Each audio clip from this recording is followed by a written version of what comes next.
All right, Shavosai, good morning. So I sent out last night on the chat a new piece that we're going to focus on in Meretz Hashem for today and for tomorrow. Also, there are copies, if anyone wants, on the front table over here as well. Rabbi Dr. Roshavsky.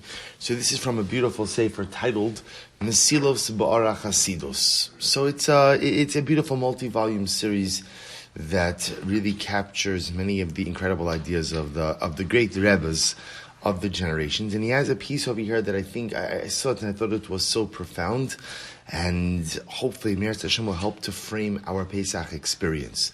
So he begins as follows. This is in Parak Dalid. It's on page 176. Ka'amor la'el, Klipas Mitzrayim Timas B'nei Yisrael V'horida Osam L'diyuta Tachtona V'zeh haya Iker Galus Mitzrayim Shadais Haisun Usuna B'matzur U'begalus. We'll say this goes back a little bit to what we were discussing yesterday as well. That when we speak about the Shibud in Mitzrayim, when we speak about, again, the slavery for 210 years, while it is true that the Torah Kedosha tells us about the physical slavery on a national or on an existential level, what was much more dramatic and much more dangerous was the spiritual servitude and the spiritual descent.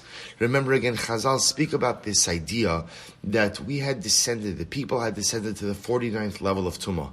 And that's again when we say in Avodim Ayinu, Ilu lo hotzia HaKadosh Baruch Hu misham, and HaKadosh Baruch Hu not taking us out from Egypt, Hare'anu uvanenu uvaneivanenu mishubadim hayinu leparo Mitzrayim. So again, everybody wonders about this phrase, had God not taken us out of Egypt, then we, our children, our grandchildren, would be slaves to Paro in Egypt. So what's the probability of that? But again, so it's not really a physical statement, it's a spiritual statement. That there was such spiritual decay, such spiritual descent, that had the Ribono Shel Olam not taken us out, ultimately we would have been spiritualized. So we'll say this is why, by the way, as an aside, that Pesach is a fascinating dynamic of redemption. Because remember again, every time there's a major redemption, we see this machlokes. We actually spoke with this in Tzidkas HaTzadik. Right? The Rebbe spoke about Mashiach. Right? Mashiach comes in one of two ways. What are the two ways Mashiach comes? Either, remember again, Be'ita Achishena. Either again, I earn it, and if I earn it, I can expedite it, or Be'ita, it comes. In other words, there's a certain point in time where, we'll say, I guess for lack of a better term, Klal Yisrael is too big to fail. Right? That's how HaKadosh Baruch Hu looks at us. We're like a major band. We're too big to fail. So therefore, again, if we earn redemption, fantastic. But if we don't, He's still going to redeem us. Because at the end of the day, Klal Yisrael cannot fail. What happened in Mitzrayim, will say, if you think about this, we didn't earn redemption.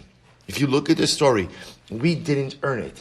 Now the Rebbe Shalom tries to arm us with mitzvos so that we can at least, there can be some level of earning. But Lamaisa, the Rebbe Shalom redeemed us from Egypt because He realized that if He didn't, we're done.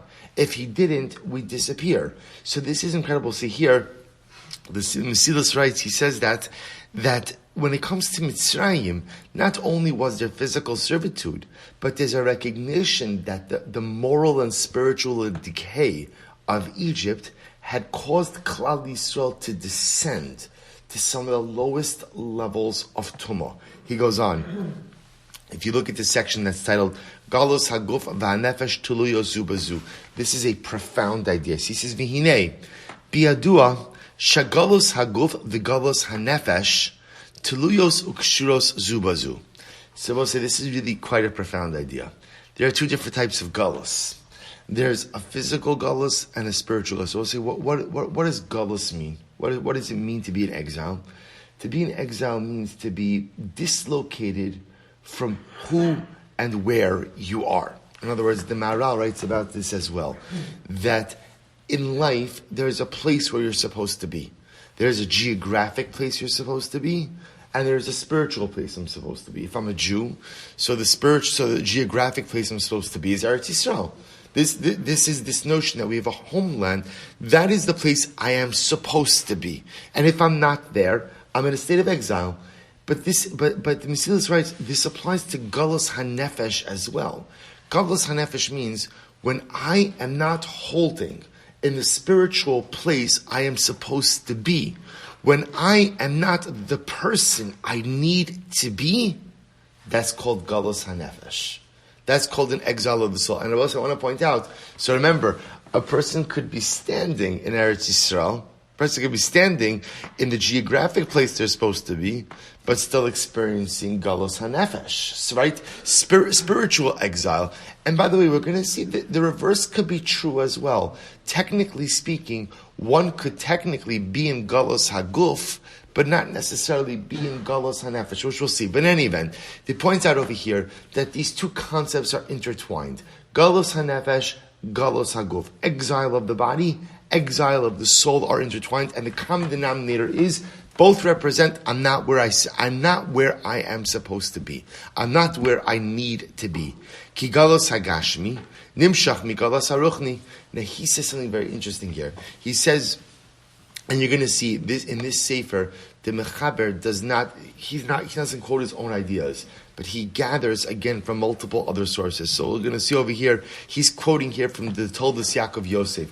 Toldos Yaakov Yosef was Rav Yaakov Yosef of Polnoi, who was the Talmud Mufhak, the primary disciple of the Baal Shem Tov HaKadosh. So he says as follows. So he's quoting over here, Ki Galus HaGashmi Nimshach Migalus, V'nei B'Yadua, Shegalus HaGuf V'Galus HaNefesh Tluyus Kshur Zu B'Zu. So exile of the body, exile of the soul are intertwined. Ki Galus HaGashmi Nimshach Migalus HaRuchni. Now, both say this is a very profound statement. Literally translated, Galus HaGashmi, physical exile, ultimately again comes about as a result of spiritual exile. So this is really quite fascinating. What does this mean? Karva el nafshi ga'ala, shegu'ulas hanefesh, mevia be'ekvosal, es gu'ulas haguf. So it's interesting. So the Baal Shem Tov HaKadosh comments on the pasuk in Tehillim, Karva el nafshi, when I become close to my soul. When I become close to my soul. In other words, so when I go ahead and am no longer in a state of spiritual galus, ga'ala, I experience physical galus as well. Shegu'ulas hanefesh, when a person redeems his soul. So I will say, when I leave spiritual galus, we'll see here, I will tell you the truth, I was so taken. It was funny. I love this particular set of Sfarim. I just opened up to this page randomly. Just I was actually looking for something else. And I came across this, and I was so taken by this idea of Galus Hanefesh, Galus Haguf, that sometimes I'm spiritually exiled. I'm not where I need to be in my ruchnius. I'm just not where I need to be. Just like I know that I'm not where I need to be physically, right? I know that I should be in Eretz Yisrael. I know that that's my home. I'm in a state of spiritual exile as well. I'm just not where I'm supposed to be in life. I'm not where I'm supposed to be in my ruchnius.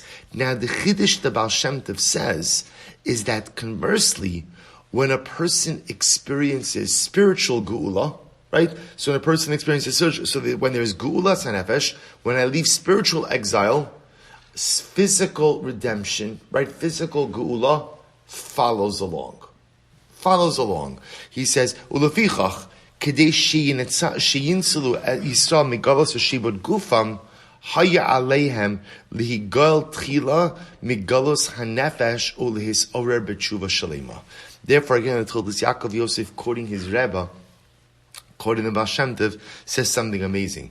Therefore, for the Jews in Egypt, if they were to truly go ahead and leave the physicality of Mitzrayim, the physical shibud, the first step was spiritual redemption. So both say this is a profound relationship that I think really requires so according to the Baal Shem Tov. So let's talk about what we have. What we have are two different forms of exile: galus hanefesh, galus haguf, spiritual exile, physical exile. The Baal Shem Tov says they're intertwined, but not only are they intertwined. The Baal Shem Tov says pretty much you can't have physical redemption from exile without spiritual redemption from exile. Gu'ulas hanefesh must come before Gu'ulas haguf. And therefore the Rebbe posits that in Mitzrayim, and we'll say, now the story, even the narrative makes a little bit more sense, because remember what I just said before? That HaKadosh Baruch Hu redeemed us and we didn't really even deserve it. Right? But remember, when you understand that we were on the 49th level of Tumah, like Chazal say, the whole story of Yitzias Mitzrayim and the behavior of the Jews in the desert makes so much more sense. The Ribono Shalom did not go ahead and redeem a nation of malachim, or a nation of tzaddikim, or a nation of individuals who truly merited it, right? He redeemed a pretty cantankerous bunch, right? Which is why at every single turn, there's a complaint, there's a rebellion, there's a this.